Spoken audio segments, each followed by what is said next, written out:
Hello, my name is Holly. I'm a producer, and I'm in conversation today with writer-director Nosa Eke.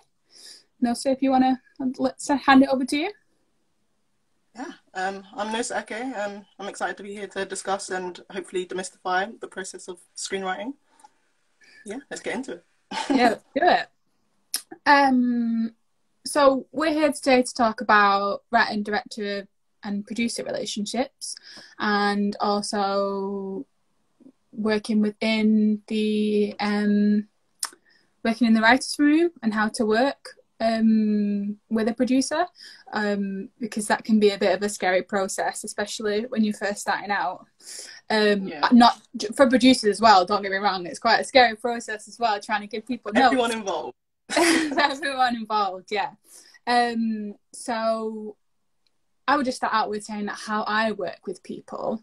Obviously, Nosa, I work with you, so you'll know how this works, but I take to working with people a bit like dating. I like, if it doesn't work, it doesn't work. Like, that's absolutely fine. There is no need to there is no need to pursue if it doesn't work out. But no, I'm really into working with people who are on the same level as me, who work and are interested in the same things that I'm interested in. And yeah, and that's kind of how I work. And I try to get to grips with what kind of director I'm working with, and a writer, sometimes obviously writer directors. And I always have this, I think you have a few different types of directors, but in my experience, you have the directors that literally that give you, they want like exactly what's in their brain on the screen with no variation, and they want like exactly the same frames. Or you have the type, and that's absolutely fine because people are how they are. Or you get those kinds of directors who are much more open to collaboration. They kind of know where they want to get to, and you've got to help them find the journey there.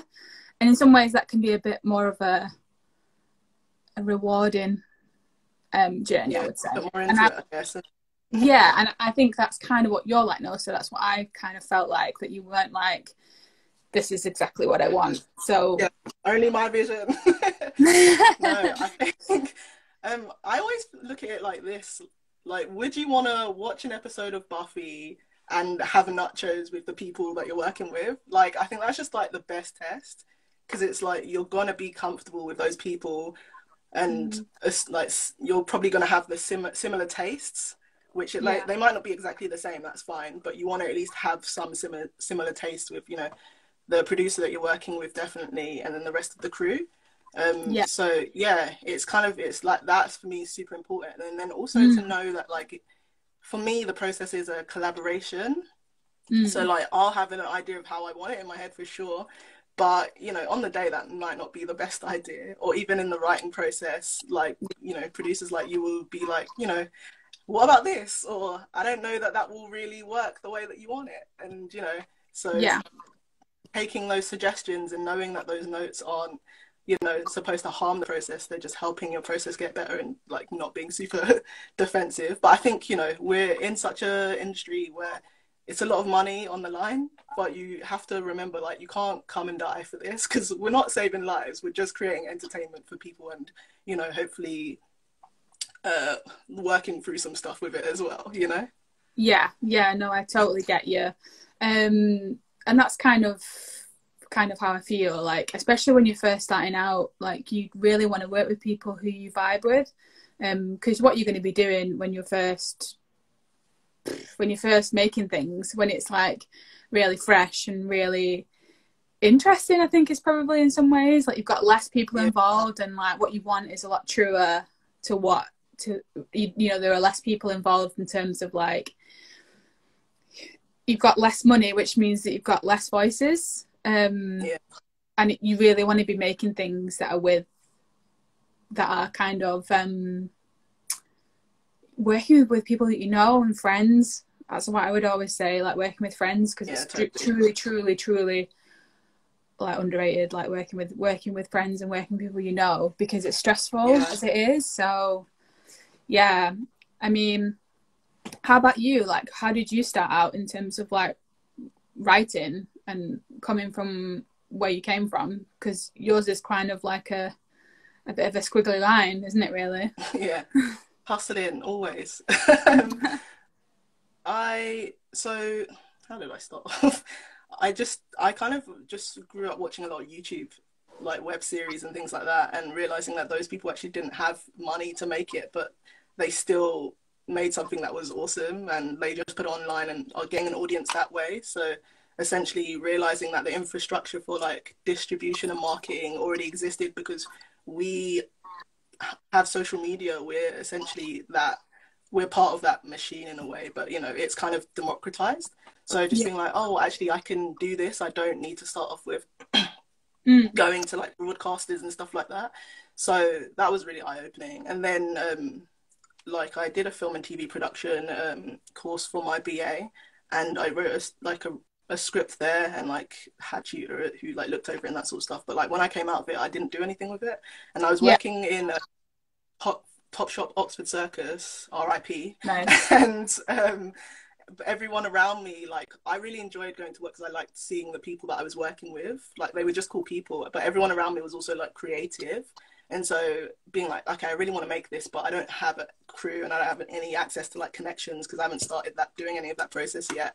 And so just asking people in my like general vicinity at work, like what they were into and what they were doing, like I already knew that I liked them as people, and like really crewing up that way because, you know, so many people were, you know, wanting to get into this industry as well. And so it was through that collaboration that I guess came up with a crew and filmed the first thing that I ever filmed. Yeah. And that was your web series, right? The Grind. Yeah. The Grind. Yeah, for sure. Well, how did the writing go for that? Like, obviously, like, because that's a really like a DIY kind of, but you wrote all of that, right? So yeah, how for sure. did you? Who was your person for bouncing off of that? Like, did you have any creative input? Did you have like a kind of producer, or did you have like someone you could like take scripts to and go, you know, like, what do you think? Was there anyone like that, or was it just kind of you?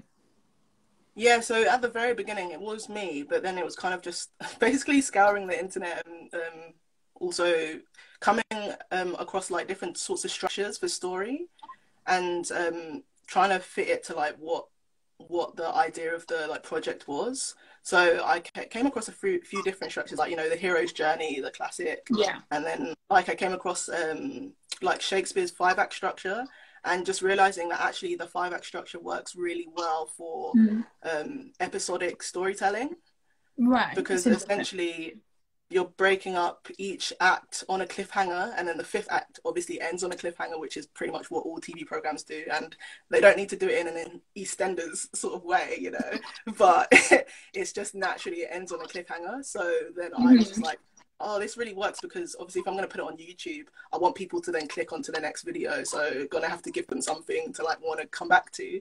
And so being like, okay, this 5-act structure really works, but like really getting to grips with like the different types of structures that are out there.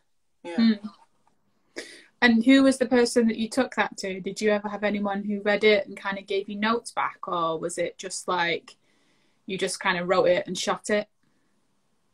Yeah, so at the beginning when I first started writing it, obviously I had my like screenwriting tutor at uni. Oh yeah. But then when I guess I finished uni and I actually started doing it and refining the story, Catherine Bray was like really influential in like helping us like sort of get off the ground, and then also like giving us like notes on the story. And he's a prolific you know, writer, director in her own right, but then she also obviously was known for being a producer at the time as well, so she'd done, you know, but Beyond Clueless and like some other docs and things like that. But yeah, she was really influential in helping.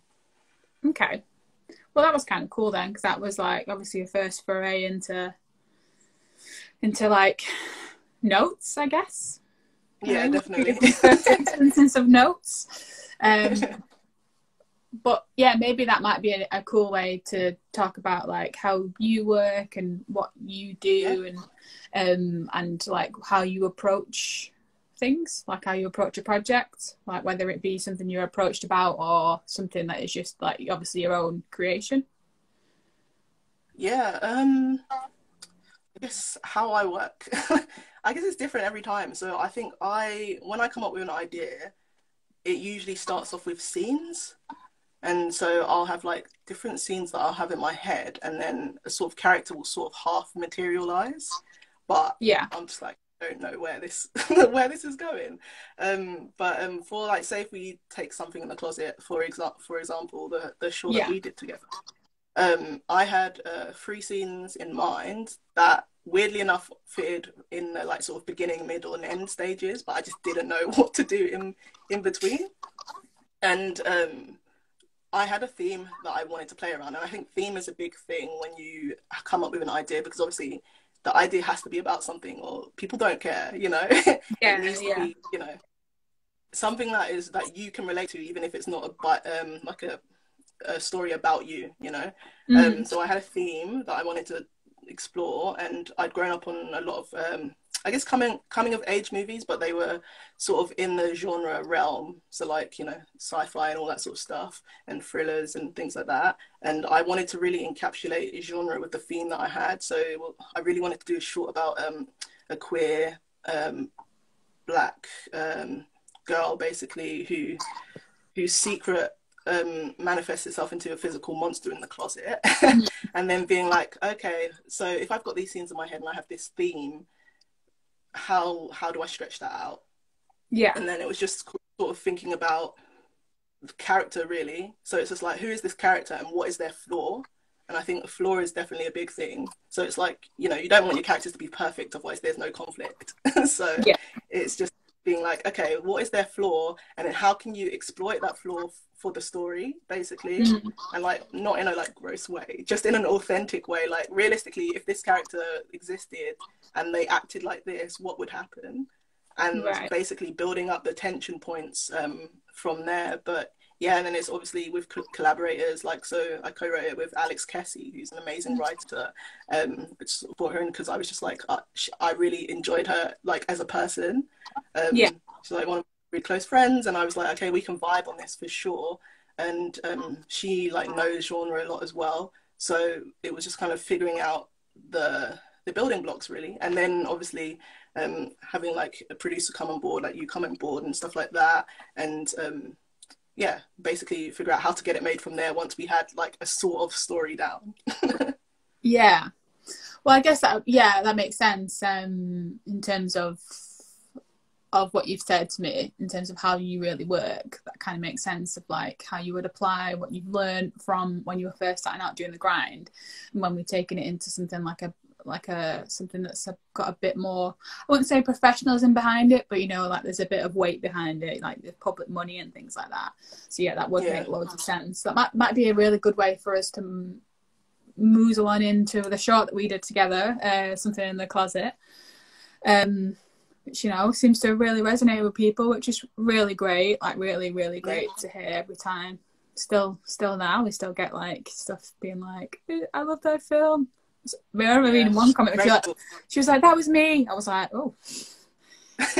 Yeah, so we have to go through that, but I appreciate you watching it. Yeah, totally. And like there were quite a few drafts, wasn't there, for Closet? Can you remember how many in total? I feel like there was 13 to 15 drafts, I feel, something like that. Yeah, I think so. Yeah. I think I was like, there was double figures at least, I think. Definitely double figures. Yeah.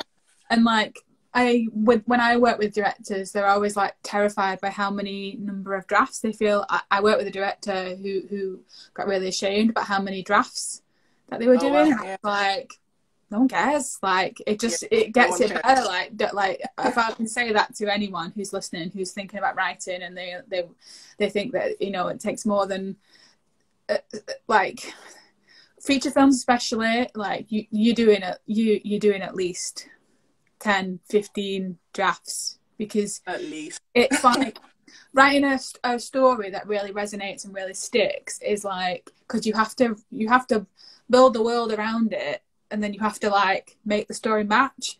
So you really are like writing something that's, you know, like, I don't know, like it's like a puzzle, and you have to put it all together, and it has to stick, and it has to be believable, especially if you're writing something that isn't straight drama. Like, it does take a long time to get it right. And that's one thing I would say to anyone who's writing at the moment, like, just keep going and like, just write another draft. Just write another draft, doesn't matter. Even if, because I always say to people, especially to writers, just write another draft. And if it doesn't work, you've still got your previous draft saved. You haven't lost anything. You've just given it a go. Yeah. But yeah. And, but it was Actually, a little bit... I want to jump on that. Yeah, go ahead. Oh, sorry. I was going to say, like, in terms of... So obviously, I know how, like, we worked in terms of, like, notes and stuff. But, like, how do you kind of, I guess, go about telling directors, like, about this, like, if their script needs work, or like you feel like there's an idea in here that they might benefit from pulling out a bit more? Like, how do you go about communicating that to them? Because, like, for me, I definitely had to, like, learn over the time that, like, obviously no one is out to get you with notes. It is just like they're giving you notes because they actually believe in the story and they want to make it better. So it's like, take a deep breath and, like, figure out why people are giving you that exact note. Yeah. No, totally. And I think it takes, as a producer, when you're working with working in development with something, whether it be your project or just on anything really, it takes a certain level of experience and time, and that only comes with reading lots of scripts and just watching lots and lots of, how would you say, lots and lots of stories, lots and lots of films, because that way you absorb it. What's the old saying? You absorb it by osmosis. Like, you know, you watch it, so you know how it works. And I think it took me a while till I got to a point where I felt quite confident that I was like, oh no, what I'm saying is the right thing. And I couldn't tell you in an exact time. It's just, I just understood stories. And I think that came from when I realised that, like, there are kernels of truth and kernels of, like, of everyone in a story that they write. And you could get something, could be absolutely dreadful. And that's kind of how it works. But, like, there's no judgment in that. It's like, when I get something and I'm like, okay, there's plenty of work to be done here, but usually you can fix that by going right back to the writer or the writer-director and being like, what do you actually want to tell with this story? Like, what is it? Like, if you strip it all away, if you strip all, like, the genres and the fancy things and the things that, you know, like, oh, I really want to do this here and that there, it's like, well, what is it? Like, and you can, because story is a visual medium, film is a visual medium, so you have to really, and that's a specific type of, like, script and story you have to write for that, for it to work on screen. So, which is why, like, you know, when we watch adaptations of books, everyone's gutted. A lot of people are gutted because it's really hard to translate internal thought onto big screen, because that's not visual, that's like, I'm feeling rather than, like, I'm doing. So sometimes that can be where it falls down, where you think what you're trying to get across is really difficult because it's like an internal feeling. So how can we put that out into this character's actions? And so how can we do that? And then if they're doing that, why are they doing that? What's the reasoning? Like, what is the story? And then what the old argument goes that if you've got fascinating characters, if you know your characters, if you know them inside out, they will translate, and it will translate. But they have to be believable within the story. And in terms of notes, I'm quite a tactile person. I like to have a conversation like this because I think of the way I work and how I work. I'm a collaborator mostly, and writing out huge long notes is quite cold, and I don't think it really resonates with a lot of people when you're working on. For sure. Yeah, when you're working on sort of like a friend, not a friendship level, but when you're working on sort of like a level where you're working together and there's a sense of trust and usually my first port of call is when we're working on something and it's not working, and it's just still not working. It's literally like, take everything and just throw it against the wall, and go like, Yeah. whatever sticks, that's what we go with. Like, that's what you want to go ahead with. And I think that's usually kind of how I work. And I find that really helps a lot of directors and writers who are writing. But yeah, like written notes can be really difficult, but then at the same time, when you've got lots of projects, it can be quite difficult. Like you sometimes you just have to be like, I have to write your notes. I can't afford, you know what I mean? I've got a life. I've got stuff going on. I can't have like lots of phone calls you or anything. Yeah. Yeah. I think for me, like, I can't, it's hard with written notes. I definitely am a person I'm like, if we can have a phone call or like, you know, a Zoom or a face-to-face, it's definitely like better, because I think I need to know, you know, if someone didn't understand what happened, or if they don't understand the character's motivations, because I think it's kind of like there is a note within the note, and I need to know what I'm not getting across properly. And sometimes obviously things can be lost in translation if it's written, and I want to ask follow-up questions and like be a neurotic director. So that like, yeah, that kind of works for me in the whole notes process. Yeah, totally. And I think some people find like that you can get notes where they're not very helpful, and they're quite completely. And they're like veiled in mystery. And a lot of times, sometimes people don't want to say things, and they give you vague things of like, this isn't working, but they don't really give you any like how it could be changed, or like, but then at the same time, I mean, with me, I try not to be prescriptive. Like, say if we were working together and you were like, oh, there is this person, and it didn't make any sense because and they were wanting to be a butcher, but then at the same time they were a vegetarian, I'd be like, well, like, do you know what I mean? It's kind of thing where it's like, well, what's not working? And what are the reasons for this? Like, let's implant, like, why would they work there? What would they do? But you don't want to be prescriptive because I'm not writing it. Like, if otherwise it's just me coming up with ideas, and I might as well just write it. You know what I mean? Yeah, for sure. So it's a skill. It really is like towing the line. Like, you really have to kind of understand and kind of give suggestions, but not be really prescriptive or like steal the thing and be like, you should do this, you should do that. And because I've seen that, and it's not what, you know, it's not really giving, you know, like, that's not what you're supposed to do. You're supposed to kind of help and guide and go like, well, have you thought about this way? And clearly this isn't working because of X, Y, and Z. That's what we, you know, like, it's about literally drawing your red arrows around it and going like, this isn't working because of this, and that doesn't make sense of that. So this is what I was saying before, like, it really is like a massive puzzle. Like, so you've got, like, this is what I'm saying, like, do as many drafts as you need. Who cares? Like, as long as it works, it doesn't matter. So it's the same thing, like, when you go to cinema, when you watch something and you go like, that doesn't make any sense because of this and that. But like, that's just how it works. Like, you have to just suspend your disbelief and be like, I'm going into a complete story. Yeah. I just have to, like, whatever comes at me happens. Totally. So, like, I guess, how do you find a balance between writing and directing? Like, do you know, like, because that's something that's really interesting to me. Like, do you always consider yourself a writer director, or are you happy to work with other people's writing? Like, when you read stuff, do you think, oh, I could direct this? Yeah. So I definitely think of myself as a writer director, but I've directed, like, you know, with my TV stuff, I direct TV stuff that's like not, I didn't write it. And I think, you know, with my stuff, it's obviously I can connect with it more because it's come from me, but I just love storytelling. So if I get a script through that I'm like, actually, this has a really good, like, you know, good idea, and I'm resonating with it, it's written by someone else, but I'll have like a really strong vision for how I want to go about achieving it, then I will know that I can direct this other thing.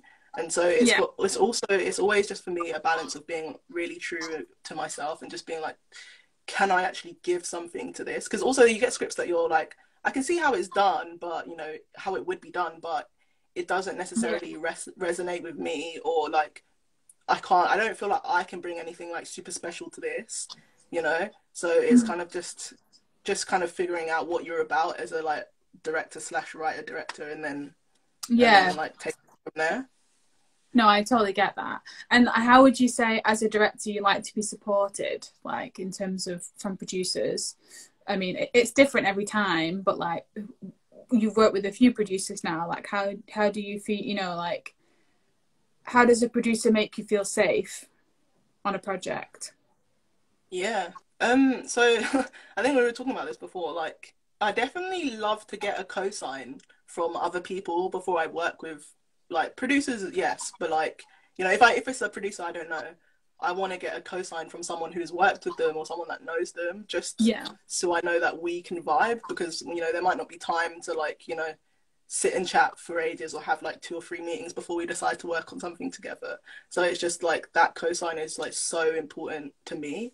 And then like Mm. once we get past the stage where I know that we can definitely vibe, it's like talking about the story with them just to make sure that we're on the same page and kind of like really digging into the themes. And like I want to know what they think about, you know, the story and like the characters, and you know, like not that they're writing the story or anything, but you know, if they have like an interesting idea for like what you've already got down, like it's sparked a thought in their minds and they've been Mm. like, you know, I feel like it would be really cool to explore this, or if like what if a character like did this at some point.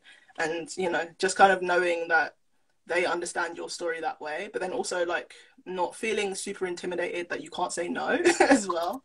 Because I think like going back to what we were saying with notes, yes, it's really great to take like notes and figure out how that specific note is going to be super helpful to you, but sometimes you can't reconcile yourself with taking it, so Mm. you kind of have to be like, is that my ego or is it because it just doesn't work for the story? And Yeah. then you know, so just having like being confident and being like, if you really want something in there, knowing that you can say no as well. Mm. And then like once you get past that stage of all the things, it's kind of just like I really like to work with like creative producers, because I feel like when you know you just have a producer that doesn't necessarily do all that sort of stuff. For me personally, I it's hard because I don't know if they're like super invested, you know, Mm. in the story with me. And so it's kind of like I really like to work like closely with that like sort of nucleus of a crew, which obviously like Yeah. includes like, you know, cinematographer as well and things like that. So yeah. Oh, let's have a look. We've got a question. How would you suggest emerging directors find knowledgeable producers to work with? Well, that's an interesting one, actually. What I would say is it depends where you are in the world. If you're in the UK, there are like hubs in the UK. Even if you're like in Europe and things like that, there are like look to your local film council, and if you, well, I'll use the UK as like a bouncing off part, but in the UK alone, there's hubs in different areas. So you've got Film Hub Midlands, Film Hub South West, you've got Film Hub North, you've got Scotland, you've also got Northern Ireland, you've got Screen Ireland, and as a like producers pretty much are the industry in that they're the people who hire, create, and essentially run through, make things happen. You can't like in professional thingy, in professional film and television, like you can't do anything without a producer because you just can't, like it's just not really something you can do. You need someone else to kind of run the finance, run that through, and also like keep you in check and chat to you and make sure you're not like you're missing your blind spots and things like that. So I would check in with your local film councils, check in with your hubs. Like I said, if you're in the UK, you've got, and they like producers are their life force. They expect them to bring them stuff. So honestly, just reach out and just chat and be like, who do you recommend? Because they'll be working with them. They'll have ones that they'll know who they like to give money to, who they trust, and yeah, just use that as a resource. And also, it's a lot of legwork, but watch stuff. And when you watch stuff, you can kind of watch stuff, chat to people and network and get a feeling of like how they work. Because you could watch something, and we all know for the film and television is really synonymous with things, keeping things quiet, but you could watch things and then be like, oh, that was amazing. And then you chat to someone who worked and they go, yeah, that producer was a tyrant, they were horrible, they were this. So that's one real great aspect of networking, because it really does, you really get a feel for it. Like, it's a small industry as well. So yeah, I would say reach out, have a chat with everyone, watch things, watch Short of the Week. That's a really great place to watch stuff, because you can just watch the credits of things. That's another thing. I know Netflix and streamers like like stop credits anymore, but watch the credits, because you'll just see, and that's kind of your lifeblood. You'll find out where things are. Go to film festivals. I mean, we've all got no excuse anymore. We really go to film festivals. You can do it from your bed now, so there's no excuse. And I guess to jump on that, like for like anyone writing, directing as well, it's just like all of what Holly said, and then watching things, like that's how I like, kind of got some mentors, was by watching things and noting down whose name kept coming up, and then finding a way to contact them. And then they've like sort of taken me on as a mentee and things like that. Or I always say, go on to, like, you have Twitter, so you can go on to Twitter and scroll through, like, say the BFI's like followers list, and pretty much everyone in the industry is following the BFI, so it's kind of like up emerging people. So it's just like, oh, you're like, oh, that person's a producer, let me scroll and see what it is, and like sort of stuff like that. Twitter's a great resource. It can be a bit like, Twitter can be a bit of a minefield, a bit problematic, totally. But it's still great for film in many ways. But there are like people who are really great and do a lot of the work for us all. They have a lot of lists. Like, they have a lot of lists of like people, and they keep them like Bolton Film Festival. They have a list of people who they think the top 100 people to follow, and it's a bit of a spider's web, but you just have to keep your fingers in many pies and keep looking and keep spinning the plates and just kind of reaching out to people, honestly. But the main thing is watching things. That's where it all starts. If you're not watching anything, like, well, it's not really much point. I mean, there's a question here for you, Nosa. What was your first experiences of directing? How did you get to that point? Smiley face. Oh, smiley face back.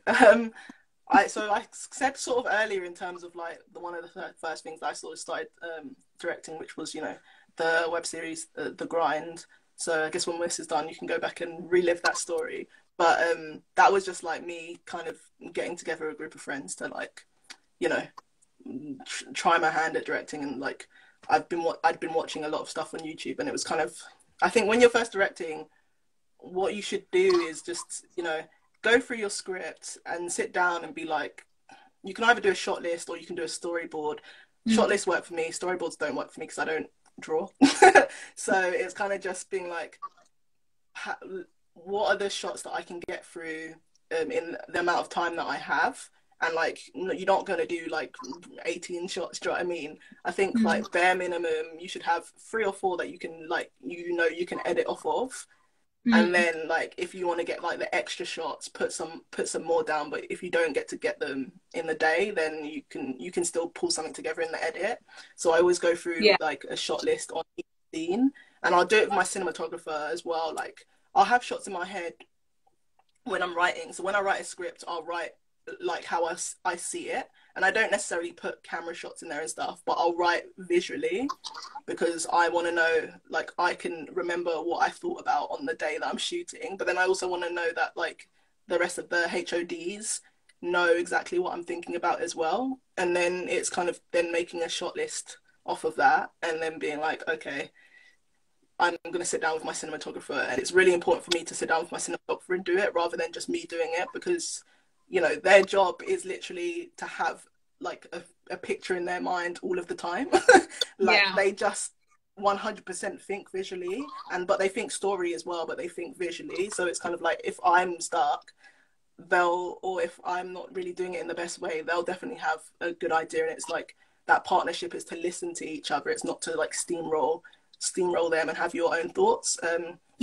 So obviously we had Anna McDonald, who's just a freaking brilliant cinematographer. Like, she's a good person, a good cinematographer as well. And like, I will work with her whenever I can. And I actually just worked on a TV thing with her. But it's just, I think that was the first time I just had a completely like aha moment of like a seamless like working relationship with a cinematographer, and it was someone that I liked as a person, but like she completely got where I was coming from, and I had really good ideas that I hadn't thought of, or like, you know, ways to fix things that were like super interesting still to watch visually in when we did our short Something in the Closet. And that was the first time I'd worked with her. And so, yeah, it's kind of like, as a director, those would be the stages that you would go through at the beginning to like start to like work towards shooting. But yeah. No, it's interesting. Any must watches at the moment, Nosa? Yeah, I'm just trying to think. Cause do you know what? It's funny, but like what I've been rewatching is Entourage. Because I just think like story wise, it's very noughties. Yeah, a blast from the past. Very 2010. I don't know if it completely holds up. Like, but I still really enjoy it. Just because in terms of like a storytelling masterclass, like script wise, it's so amazing because they just have these self-contained stories in like 20 to 30 minutes. And you know, it still also has a continuing arc narrative to it. So it's just like, how do they get that done? And I was just like, that was a really good show for like storytelling. I'm going to rewatch it. And you can tell, again, going back to our earlier conversation with structure, you can tell where those structural points are laid throughout the episode. And that, for me, that really helps. That really helps with my own storytelling. So, you know, I can know how to tell a concise story in like 20 minutes that is like maybe not a short film, it's like more towards TV and things like that. So I've been rewatching that, and the creators of a show, How to Make It in America, I think is the best show that's hardly anyone has seen that was on HBO. So, you know, those are like my it's such a sick TV show. It's basically about these two guys in who live in Brooklyn who want to open or make like a jeans line, like, you know, a clothing line, but it's jeans, but they're like down on their luck and they're just trying to hustle to make it. And yeah, I just think it's like, it's such an interesting story that it's just a bit of a random story, but hey, it works. I think at the minute I flip flop between film and television, and at the minute I'm really into film. Like I've recently, like I think I've watched it like 3 times now, which is kind of unheard of for me. I used to be really obsessive about film, but my 3rd time watching Baby Teeth. Have you seen Baby Teeth? I've not seen it yet, no. Oh, you should watch Baby Teeth. Everybody should watch Baby Teeth. It's amazing. And also Nomadland, which is obviously up for best film. Woo! Chloe Zhao. Best film. Yeah, like that is great. Like that's like films like that where I'm just like, oh, I miss the cinema. I was gutted. I saw that in my home. I was really gutted because I was like, that would have been like a really big screen. Yeah, it would have been like a really, like, I've had a lot of like big moments in my life I've been in when I've been like, oh, I'll watch that in the cinema. Like when I first watched Lost in Translation, which is my favourite film, I remember watching that and being like, and just being floored. But nothing happens in it. And I was like, nothing happens in it. And I was like, so? Like, it just resonated with you. And that's an experience. I feel like that would have been one of those films. There are a couple of films like for me, like when I saw, what's it called? Under the Skin. Scarlett Johansson film. Yeah, when I saw that, I was like, whoa. And that was a really intimate, small scene. Just lots of films like that, you know what I mean? Like, I think I was just really sad I didn't get a chance to watch that in the cinema. Hoping they'll do a re-release. They do, because it's the Oscar season. 100% they hopefully, will. You know, like, every 25 years, 30 years, whatever. Yeah. But I think that's why I haven't really been watching films recently, because I'm like, I miss the cinema and I just want to wait until I get back. But I'm very much looking forward to Denis Villeneuve's Dune. Like, that looks amazing. And his storytelling is always on point. So once we're back, I'm going to save that for the big screen. Well, hopefully, yeah. Another question. When do you feel like you can't write/translate? What do you say onto paper? What do you do? So I guess like when you're struggling to have like writer's block or brain freeze, like what do you do? How do you combat that? Yeah, for sure. I think so. I don't usually write to write, so I have like a specific goal in mind in terms of like I'll have a story and then I'll write to that story. I don't really free write. So when I have an idea for something, I collect stuff basically. I'll collect music and put them into a playlist. I'll collect sort of a mood board and put that all into like a visual folder that will sit on my desktop. I'll collect, you know, YouTube links. I'll collect, you know, web pages, and I'll just compile them into a folder in my bookmarks on my computer. And yeah, and I think when I'm stuck, I'll always go back to that, like that stuff, and it will just give me like a like new lease on the story and like more information. And you know, also when you're thinking about stuff, you want to be watching things that are sort of in the same realm as well. Yeah. So like, you know, if it's like sort of similar themes to yours, or you know, there's a character in a film that is maybe like sort of like ish your character in whatever it is that you're writing, and I'll watch that stuff and be like, okay, well, you know, they figured out how to overcome their flaws in this way, in that story. So like, how can I do it in a different way, but a way that still makes sense for the sort of person that they are? And it's just, yeah, really going back to those influences and those collages and that music and things like that. And it always like breaks me out of a writer's block. But then I also think what I feel like definitely a lesson that I've learned this year because of everything that's been going on is sometimes when you can't write, your body is just like, you need a rest. You know, you need to chill out and not do anything today and come back tomorrow. Basically, peace out, come back tomorrow. And so that's what I try and like listen to my body if it's just like it's just in a haze and I'm so confused. I'm just like, okay, I'm gonna have to tackle this tomorrow, man. Yeah, totally. Like, but I also, just to answer that question, like I think working with writers, every writer is different, and you'll get to know that the more you write. Like I work with a guy who wakes up at 5 o'clock in the morning and does 3 hours work and just smashes it all out in the morning, doesn't touch it again until 5 o'clock tomorrow morning.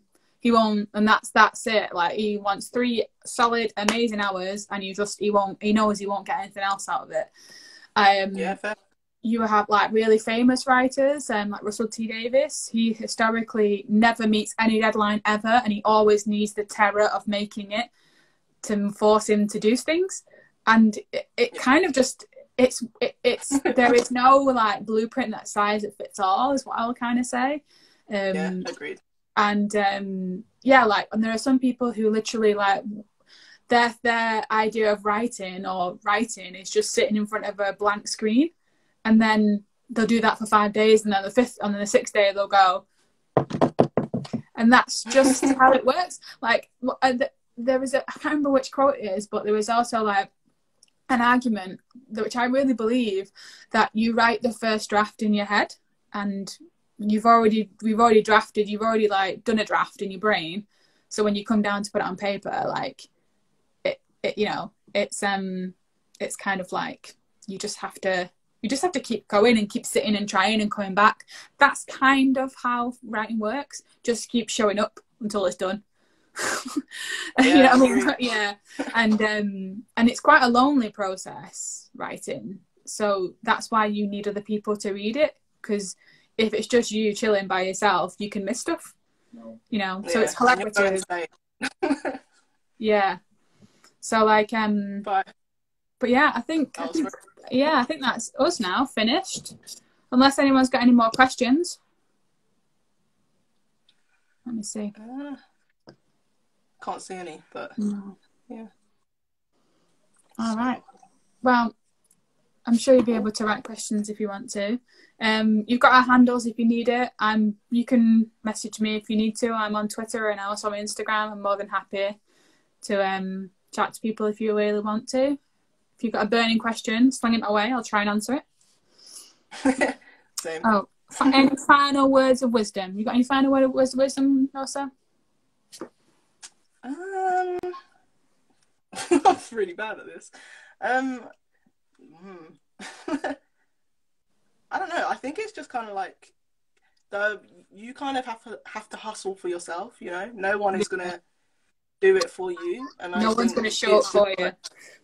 Yeah, no one's gonna show up for you. So it's kind of like you're gonna show up harder than anyone for yourself. And I think, you know, a lot of times when people ask me, you know, how do I do this and how do I do that, it's just, you know, it's good to be asking the questions, but it's also like there is so many like resources out there online. If someone is not necessarily giving you an answer or the answer that you need, don't worry, you're not going to be stuck. You just go online, and there are so many like talks on YouTube. There's so many articles, and like I think that's how we pretty much figured it out, you know.